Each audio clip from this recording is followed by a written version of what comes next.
ഇന്നത്തെ കത്ത് വായിക്കാം. എവിടുന്നാണ്? കോയമ്പത്തൂരിൽ നിന്നാണ്. ആരയച്ചിരിക്കുന്നത്? വനജയാണ് എഴുതിയിരിക്കുന്നത്.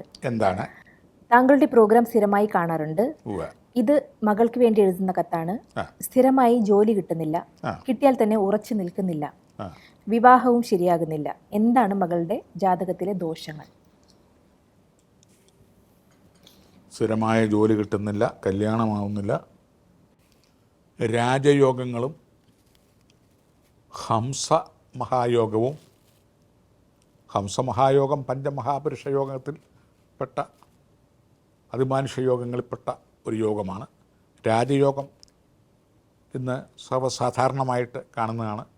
രാജാവല്ലെങ്കിൽ പോലും രാജകീയ പ്രൗഢിയിൽ ജീവിക്കുന്ന യോഗത്തെ രാജയോഗം എന്നും, ഹംസമഹായോഗം എന്ന് പറയുന്നത് പുരാതന കാലത്ത് പുരുഷന്മാർക്ക് മാത്രം ലഭിച്ചുകൊണ്ടിരുന്നതും പുരുഷന്മാരാൽ ചെയ്തു തീർത്തുകൊണ്ടിരുന്നതായ കർമ്മങ്ങൾ, അവയ്ക്ക് വേണ്ട പ്രാധാന്യം, അവയിൽ ഉയർച്ച, അവ കൊണ്ടുള്ള മഹിമ, സ്ഥിതിവലിപ്പം, പ്രൗഢി എന്നിവ കാണിക്കുന്ന ഒരു യോഗമാണ്. അത് ഇക്കാലത്ത് സ്ത്രീകൾക്കും ആ യോഗമുണ്ട്. ഏത് തൊഴിലുകളും സ്ത്രീകൾ ചെയ്യുന്നതുകൊണ്ട് ഹംസമഹായോഗം, മഹാപുരുഷ യോഗം സ്ത്രീകൾക്കും അത് പ്രാധാന്യമാണ്. അധിയോഗം, ചന്ദ്രാലാറേഴ് നിധനേ ഗ്രഹങ്ങളുളവാകിലോ അധിയോഗമതും ചൊല്ലാം ലഗ്നാലാകിലുമങ്ങനെ. ലഗ്നത്തിൻ്റെ 6-7 ഭാഗങ്ങളിൽ ശുഭഗ്രഹങ്ങൾ നിന്നാലോ ചന്ദ്രൻ നിൽക്കുന്ന രാശിയുടെ ജാതകനിലയിൽ, ചന്ദ്രൻ നിൽക്കുന്ന രാശിയുടെ ജാതകനിലയിൽ ചന്ദ്രൻ ലഗ്നം നിൽക്കുന്ന രാശിയുടെ, ചന്ദ്രൻ നിൽക്കുന്ന രാശിയുടെ 6, 7 എന്നീ രാശികളിൽ കാലങ്ങളിൽ ശുഭഗ്രഹങ്ങളിൽ നിന്നാൽ അധിയോഗം. ലഗ്നാലാകലും അങ്ങനെ, അതായത് ലഗ്നാലും ചന്ദ്രാലും 6, 7 നിധനെ 8ാമത്തെ രാശിയിൽ നിന്നാലും അധിയോഗമാണ്. അപ്പം 6, 7, 8 രാശികളിൽ ശുഭഗ്രഹങ്ങൾ ലഗ്നാലോ ചന്ദ്രാലോ നിൽക്കുന്ന സ്ത്രീ, പുരുഷ, പണ്ഡിത, പാമര, കുബേര, കുചേല, ജാതി, മത, വർഗവർണ്ണ ഭേദമന്യേ ആർക്ക് നിന്നിരുന്നാലും അത് അധിയോഗമാണ്. കുപ്പയിൽ കിടക്കുന്നവർക്കും കൊട്ടാരത്തിൽ കിടക്കുന്നവർക്കും എന്നാലും അവർക്കതിൻ്റെതായ അഭിവൃദ്ധിയും ഉന്നതിയും ഉയർച്ചയും വളർച്ചയും ഉണ്ടാവും. അത് ആ യോഗമാണ് അധിയോഗം. ഈ യോഗങ്ങൾ നിലവിൽ നിൽക്കവേ പഠിച്ചതിനേക്കാൾ, എടുത്ത ഡിഗ്രിയേക്കാൾ ഒരു 5 ഇരട്ടി വലുപ്പത്തിലുള്ള ജോലിയും, പ്രത്യേകിച്ച് വിദേശ ജോലി എന്ന് പറയാം, ജോലിയും യഥാകാല യഥായോഗ്യത്തിൽ ലഭിക്കേണ്ടതായ സേവന വേതന പരിഷ്കാരവും പ്രമോഷനും ശമ്പള വർധനവും താമസ സൗകര്യങ്ങളും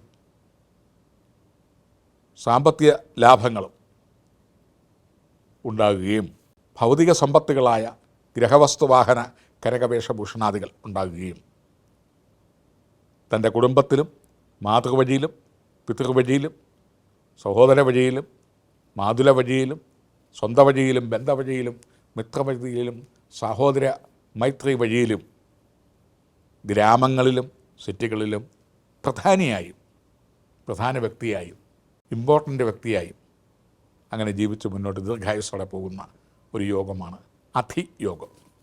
അതിനോടൊപ്പം ആ യോഗത്തെ പിന്തുടർന്നുകൊണ്ട് പഞ്ചമഹാപുരുഷ യോഗത്തിൽപ്പെട്ട ഹംസമഹായോഗവും കാഴ്ചയിലെ സൗന്ദര്യം, ശബ്ദ സൗന്ദര്യം, പാദങ്ങളുടെ സൗന്ദര്യം, നടപ്പ്, ഇരിപ്പ് എന്നിവയിൽ സാധാരണയിൽ നിന്ന് വ്യത്യസ്തമായ ഒരു ഒതുങ്ങിയ ജീവിതചര്യ, ആളുകൾക്ക് പ്രസന്നത്വം കുളിർമ ലഭിക്കുമാറുള്ള മുഖ സൗന്ദര്യം, രാജകീയ പ്രൗഢിയോടെയുള്ള ജീവിതം എന്നിവയെല്ലാം ലഭിക്കുമെന്ന് ഉറപ്പാണ്.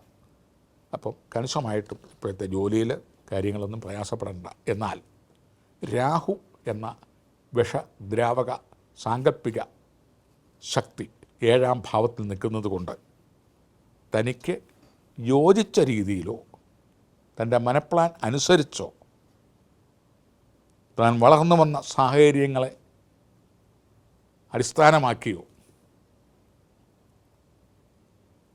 പറ്റിയ ജോഡി അല്ലാത്തത് കൊണ്ടോ ഉള്ള ഒരു പ്രയാസം ഇണയിൽ നിന്നുണ്ടാവാം. അല്ലെങ്കിൽ സമയത്ത് വിവാഹം നടക്കാൻ തടസ്സമോ കാലതാമസമോ ഉണ്ടാകാം. 7-ൽ രാഹു ഉള്ള ഒരു യുവാവിനെ വിവാഹം കഴിക്കണം. ആ പ്രശ്നം തീർന്നു. അത് കണ്ടെത്തുക എന്നുള്ളതാണ്. 7-ൽ രാഹു ഉണ്ടെങ്കിൽ ഈ പറഞ്ഞ ജോഡിയിലുള്ള പ്രശ്നങ്ങളില്ല, മത ജാതി വർഗവർണ്ണ ദോഷങ്ങളില്ല, മറ്റ് സൗന്ദര്യപ്പടക്കങ്ങളൊന്നുമില്ല. അതായത് മാച്ചിങ്.